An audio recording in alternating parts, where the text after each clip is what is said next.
السلام علیکم ویورز، میں مزمل اوان ایک بار پھر آپ کی خدمت میں حاضر ہوں اس خبر کے ساتھ کہ حمزہ شہباز صاحب کو مبارکباد پیش کرتا ہوں کہ وہ پنجاب کے وزیر اعلیٰ منتخب ہو چکے ہیں۔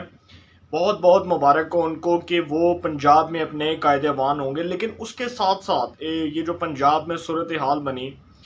جس دن قائد ایوان کا انتخاب تھا اس دن جو پنجاب اسمبلی میں آپ نے دیکھا کہ ایک ڈانگا فساد ہوا، اس کے بعد لڑائی مار کٹائی، مکے مارے گئے، لاتیں ماری گئیں،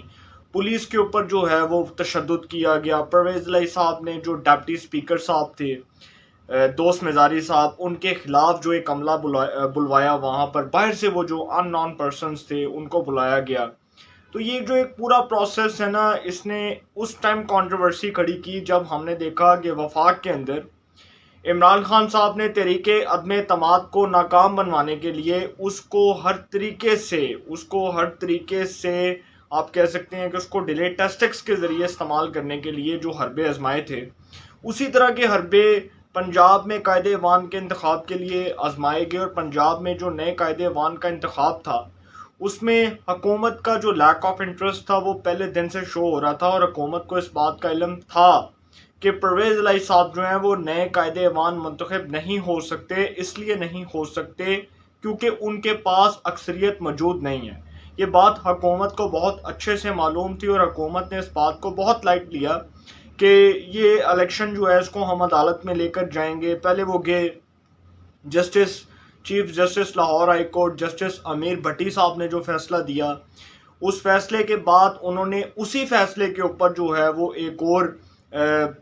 وہ چیلنج کرنے کے لیے، اس فیصلے کو چیلنج کرنے کے لیے ایک اور درخواست دے دی۔ ڈپٹی اسپیکر دوست مزاری صاحب جو ہیں ان کے خلاف ایک انٹرا کورٹ اپیل دائر کی گئی، اس کے اوپر بھی جسٹس شجاعت علی خان صاحب اور جسٹس جواد الحسن لاہور ہائی کورٹ کا 2 رکنی بینچ اس نے فیصلہ دیا۔ تو یہ سارا پروسیس جو ہے نا، اس کو پرویز الہی صاحب نے بہت زیادہ کنٹروورشل کھڑا کرنے کی کوشش کی، اس کو متنازع کھڑا کرنے کی کوشش کی۔ اور اس معاملے کے اندر مجھے پہلے دن سے پتا تھا کہ پنجاب اسمبلی میں ووٹنگ کی نوبت شاید نہ آئے حکومت کی طرف سے، جو سابقہ حکومت ہے تحریک انصاف کی، کیونکہ ان کو پتا تھا کہ ان کے پاس نمبرز پورے نہیں ہیں اور وہ بالکل یہی حرکت کریں گے۔ اب یہ جو کم ٹو دا پوائنٹ، اب یہ جو پنجاب اسمبلی میں ہوا، ایک تو پہلی بات کہ حمزہ شہباز صاحب جو ہیں وہ پنجاب کے 21ویں وزیر اعلیٰ منتخب ہو چکے ہیں۔ 197 ووٹ لے کر وہ پنجاب کے نئے قائد ایوان منتخب ہو چکے ہیں۔ ان کو تو بہت بہت مبارک ہو کہ انہوں نے اپنا جو ایک ووٹ بینک تھا، جو اپنی ایک پاپولیرٹی تھی، وہ پنجاب اسمبلی میں شو کی اور بتایا کہ ان کے ساتھ عوام موجود ہے، لیکن ان کے ساتھ ارکان اسمبلی موجود ہیں، بڑی تعداد میں ارکان اسمبلی موجود ہیں۔ لیکن اب یہ جو پرویز الہی صاحب والا معاملہ تھا، اس میں جو ڈپٹی اسپیکر دوست مزاری صاحب نے جب اس اجلاس کو، آپ سمجھ لیں کہ جو ہفتے کے دن جو اس اجلاس کو بلایا، اس میں انہوں نے ووٹنگ کروانا تھی، ہر صورت ووٹنگ کروانا تھی، اور ان کو لازم کر دیا گیا تھا، ان کو اس بات کا پابند بنا دیا گیا تھا کہ وہ ووٹنگ کروائیں گے، وہ پنجاب اسمبلی میں ہر طرح سے جو ہے وہ ووٹنگ کروائیں گے۔ لیکن اب یہ جو سارا پروسیس تھا اس کو کنٹروورشل بنایا گیا، اس سینس میں کنٹروورشل بنایا گیا کہ صبح 10 بجے سے لے کر 4 بجے تک، 5 بجے تک، 5 بجے سے بھی آگے آنورڈ 6 بجے تک، افطاری کے ٹائم تک جو ہے یہ پورا پروسیس جو ہے، اس میں حکومت کے ایک لیک آف انٹرسٹ دیکھنے کو ملا۔ بہت سے ارکان اسمبلی انہوں نے کیا کہ انہوں نے ڈپٹی اسپیکر دوست مزاری صاحب کے اوپر حملہ کیا، ان کو تھپڑ مارے، ان کو مکے مارے، ان کے بال کھینچے، ایون کہ ان کے بال تک نوچے، ایون کہ ان کے اوپر اس طرح کا تشدد کیا گیا کہ ہم نے کبھی اس قسم کے پرتشدد واقعات اسمبلی میں رونما ہوتے نہیں دیکھے ہوں گے، جس قسم کا واقعہ ہم نے پنجاب اسمبلی میں اس دن دیکھا۔ اور میں خود اس کو رپورٹ کر رہا تھا، میں خود اس کو دیکھ رہا تھا، آئی وٹنس کے طور پر دیکھ رہا تھا۔ لیکن یہ جو سارا کچھ ہوا، میں سمجھتا ہوں کہ یہ عدالت نے جو فیصلہ دیا تھا، لاہور ہائی کورٹ نے، جسٹس امیر بھٹی نے جو فیصلہ دیا، اس فیصلے کی بھی نفی کی گئی۔ اس کے بعد جو لاہور ہائی کورٹ کا 2 رکنی بینچ، جس کی ڈپٹی اسپیکر دوست مزاری صاحب کے خلاف ایک انٹرا کورٹ اپیل دائر کی گئی، اور اس انٹرا کورٹ اپیل کے اوپر لاہور ہائی کورٹ کے 2 رکنی بینچ نے فیصلہ دیا، جسٹس جواد الحسن اور جسٹس شجاعت علی خان، اس کی بھی نفی کی گئی۔ پھر اسی جو ہے نا، وہ آپ کہہ سکتے ہیں کہ بالکل اسی پیرائے میں جو وفاق میں ہوا، اسی کو امپلیمنٹ کیا گیا پنجاب کے اندر، اور پرویز الہی صاحب کا جو عملہ ہے، میں اس کے ڈیٹیلز میں نہیں جاؤں گا. وہ جو سیکٹری ہیں پنجاب اسمبلی کے، آپ دیکھ سکتے ہیں کہ بڑی شرم اور بڑی بے شرمی اور بڑی ڈٹائی کے ساتھ دانت نکال رہے ہیں.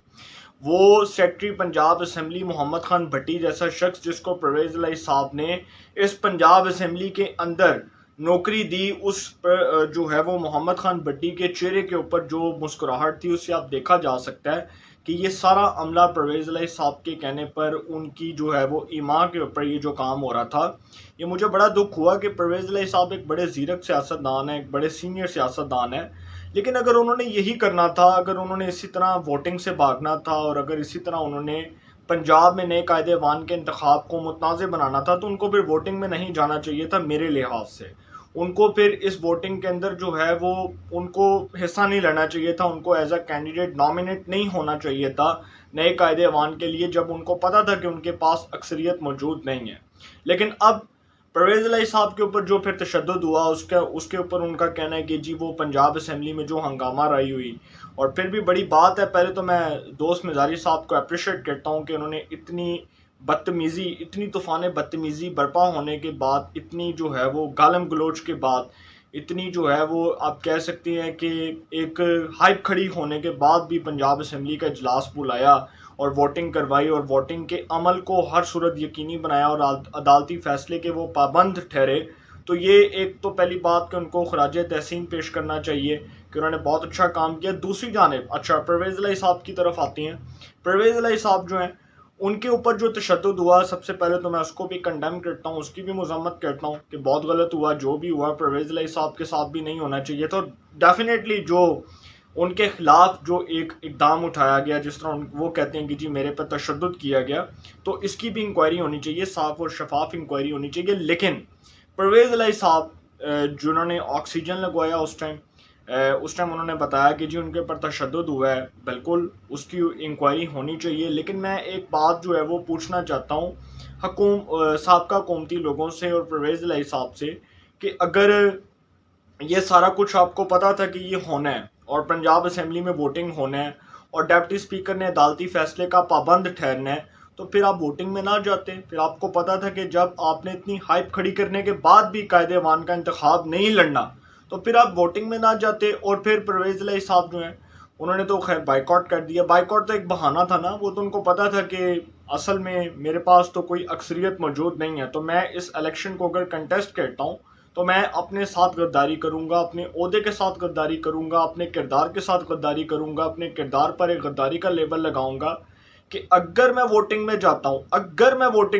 ہوں تو اس کا مطلب کہ میں نہیں جیت سکتا، میں نہیں ون کر سکتا. میں یہ الیکشن اس لیے نہیں کنٹیسٹ کر رہا کیونکہ مجھے پتا ہے کہ میرے پاس اکثریت موجود نہیں ہے. تو یہ ساری باتیں تو پرویز الہی صاحب کو پتا تھی. اب آتے ہیں جی کم ٹو دا پوائنٹ ہے، یہ جو ایک پروسیس ہے، اب اس کو پرویز الہی صاحب کہتے ہیں کہ وہ عدالت عالیہ میں، لاہور ہائی کورٹ میں یا سپریم کورٹ آف پاکستان عدالت عظمیٰ میں چیلنج کریں گے. اچھا اگر اس کو وہ چیلنج کرتے ہیں تو اس میں ہوگا کیا؟ سب سے پہلی بات کہ انہوں نے تو قائد ایوان کا الیکشن نہیں لڑا، اور ڈپٹی اسپیکر نے جب ووٹنگ مکمل ہوئی، جب انہوں نے نتائج کا اعلان کیا، تو بڑے انٹرسٹنگ نتائج یہ نکلے کہ حمزہ شہباز شریف صاحب جو ہیں وہ 197 ووٹ لے کر 197 ووٹ لے کر پنجاب کے نئے قائد ایوان منتخب ہوئے، پنجاب کے 21ویں وزیر اعلیٰ منتخب ہوئے، اور بہت بڑی اکثریت کے ساتھ پنجاب کے نئے قائد ایوان بنے. جبکہ آپ کو پتہ ہے کہ عثمان بزدار صاحب جب وزیر اعلیٰ بنے تھے تو اس وقت وہ تقریباً کوئی لگ بھگ جو ہے اتنا کوئی فرق تھا، تھوڑے بہت ووٹوں کا فرق تھا، وہ بھی پنجاب کے نئے قائد ایوان بنے تھے. لیکن اب پرویز الہی صاحب جو ہیں وہ جی خیر ان کا جب اعلان کیا گیا تو ڈپٹی اسپیکر دوست مزاری صاحب نے بتایا کہ پرویز الہی صاحب کو جی کوئی ووٹ نہیں پڑا، 0 ووٹ پڑا ہے، اور حمزہ شہباز شریف صاحب کو 197 ووٹ جو ہیں وہ ملے ہیں پنجاب اسمبلی کے اندر. اچھا اب دوسری بات کہ یہ تو ایک پروسیس ہو گیا کمپلیٹ. اب اس کو چیلنج کرنے جا رہے ہیں پرویز الہی صاحب عدالت عظمیٰ میں یا عدالت عالیہ میں، اور وہ کہتے ہیں کہ جی یہ تو کنٹروورسی کھڑی ہوئی، یہ تو الیکشن تھا ہی نہیں، اس میں تو جو منحرف ارکان انہوں نے ووٹ ڈالا. تو پرویز الہی صاحب اب اس کو اگر عدالت میں چیلنج کرتے ہیں تو پھر ایک اور بہت بڑا پرابلم ہے کہ پہلی بات کہ انہوں نے تو الیکشن لڑا ہی نہیں، انہوں نے تو الیکشن ہی نہیں کنٹیسٹ کیا قائد ایوان کا. تو عدالت ان سے پوچھے گی نا کہ آپ نے تو پنجاب میں قائد ایوان کا انتخاب ہی نہیں لڑا، تو پھر آپ اس کو کس حیثیت میں چیلنج کر رہے ہیں. دوسری بات کہ آپ نے تو پنجاب میں نئے قائد مان کا الیکشن لڑا ہی نہیں ہے، تو پھر آپ اس کو کس حیثیت میں چیلنج کریں؟ تو یہ بہت بڑے پرابلمز ہیں جو پرویز الہی صاحب کو کھڑے ہوں گے، کھڑے ہونے کی صورت میں ان کے پاس اب آپشنز نہیں ہیں، تو وہ خیر عدالت میں کیا کہتے ہیں اس کے اوپر تو بعد میں پتہ چلے گا۔ لیکن اب گورنر صاحب جو ہیں جی، ان کی برطرفی کا جو معاملہ ہے، جو پنجاب کے گورنر تھے عمر سرفراز چیمہ صاحب، ایک جانب تو وہ یہ بات کرتے ہیں کہ جی میرے خلاف جو ہوا، اور وہ جس قسم کی باتیں کر رہے ہیں، وہ کہتے ہیں کہ جی مجھے ہٹایا نہیں جا سکتا، ان کو برطرف کیا نا میاں شہباز شریف صاحب نے، تو وہ کہتے ہیں کہ جی مجھے تو ہٹایا نہیں جا سکتا، میرے عہدے کے مطابق جو ہے وہ میں کام کروں گا۔ صدر مملکت نے بھی ان کو کہا کہ جی آپ کام کریں، اور وہ کہتے ہیں کہ جی وزیر اعظم کے پاس تو کوئی اختیار ہی نہیں ہے۔ اچھا، میں آپ کو ایک اور بڑی انٹرسٹنگ بات بتاؤں کہ عمر سرفراز چیمہ صاحب جو ایک بہت کریڈیبل آدمی ہے، جو پاکستان تحریک انصاف کے فاؤنڈنگ ممبرز میں سے ایک ہیں، بہت اچھے آدمی ہیں، وہ اس لیے گورنر پنجاب کے عہدے کے اوپر چمٹے ہوئے ہیں۔ وہ کہتے ہیں نا کہ تھوڑے دن کی جو گورنری ہے، وہ کہتے ہیں کہ تھوڑے دن کا جو مزہ ہے نا وہ پورے سال میں نہیں ملے گا، وہ پوری زندگی میں نہیں ملے گا، تو وہ چاہتے ہیں کہ وہ کسی طرح اپنے عہدے کے اوپر سٹیبل رہیں، اپنے عہدے کے اوپر جو ہے نا وہ اپنے آپ کو کمفرٹیبل فیل کریں۔ تو وہ یہ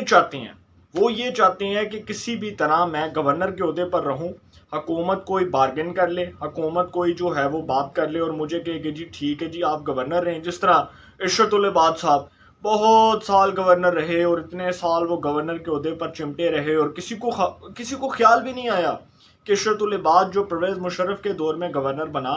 وہ زرداری کا دور بھی نکال گیا، نواز شریف کا ٹینیور بھی نکال گیا، اور نواز شریف صاحب کا تو ریمیننگ ٹینیور جو رہ گیا تھا ڈیڑھ کو سال کا، اس میں پھر خیر سے نئے گورنر آئے، محمد زبیر صاحب، اسد عمر صاحب کے بھائی، ان کو گورنر سندھ بنایا گیا۔ تو یہ میری سمجھ سے باہر ہے کہ عمر سرفراز چیمہ صاحب کس حیثیت میں بات کر رہے ہیں۔ وہ کہتے ہیں کہ جی صدر مملکت جو ہیں ان کے پاس رائٹ ہے اور میں اپنا کام جاری کروں گا۔ دوسری جانب انہوں نے حمزہ شہباز صاحب کو کہا کہ جی میں ان کی حلف برداری میں نہیں آؤں گا، میں ان سے حلف نہیں لوں گا۔ سر یہ تو وہ پھر آپ اپنے حلف سے غداری کر رہے ہیں نا، جب صدر مملکت ایک بہانہ لگا کے کہیں گے جی میں وفاقی وزراء سے حلف نہیں لوں گا، میں وزیر اعظم سے حلف نہیں لوں گا، اور پھر آپ کہیں کہ جی میں قائد ایوان پنجاب میں قائد ایوان کا جو ہے وہ جو منتخب نمائندہ ہے حمزہ شہباز، اس سے حلف نہیں لوں گا، تو پھر یہ تو غداری ہے۔ ڈیفینیٹلی سمپل یہ بات ہے، بڑی سمپل سی بات ہے کہ یہ تو پھر آپ اپنے عہدے کے ساتھ غداری کر رہے ہیں۔ اور پھر وہ پریس کانفرنس کر کے وہ بتا رہے ہیں قوم کو کہ جی حمزہ شہباز جو ہے وہ جی ایک اللیگل کام ہوا، میں جی کوئی اللیگل کام نہیں کرنا چاہتا۔ سر اس میں اللیگل کیا تھا؟ ووٹنگ ہوئی، حمزہ شہباز پنجاب میں نئے قائد ایوان بنے، آپ کا کام ہے آپ نے حلف لینا ہے، آپ پولیٹیکل انٹرفیرنس کے اندر آ ہی نہیں سکتے۔ آپ کا جسٹ کام ہے کہ آپ حلف لیں، تقریب حلف برداری میں آئیں، اس کے انعقاد کو ممکن بنائیں۔ لیکن اب اس کے اوپر حکومت، سابقہ قومتی لوگ جو ہیں وہ کیا کنٹروورسی کھڑی کر رہے ہیں، کیا ہائپ کھڑی کرنا چاہ رہے ہیں، تو میری سمجھ سے باہر ہے۔ لیکن میں یہی کہوں گا عمر سرفراز چیمہ صاحب کو کہ یہ جو 4-5 دن کی گورنری ہے، اس سے آپ کو کچھ نہیں ملے گا۔ بہت اچھا ہوگا کہ آپ خود ہی ریزائن کر دیں، جس طرح عمران اسماعیل صاحب نے کر دیا، گورنر خیبر پختونخوا شاہ فرمان صاحب نے کر دیا، گورنر بلوچستان ظہور آغا صاحب نے کر دیا۔ تو میری سمجھ سے باہر ہے کہ یہ کیا چاہتے ہیں، لہٰذا اس کے اوپر جو بھی اپڈیٹس ملیں گی، جو بھی انفارمیشن ہوگی، وہ آپ سے لازمی شیئر کروں گا۔ انشاءاللہ پھر ملاقات ہوگی۔ اپنا بہت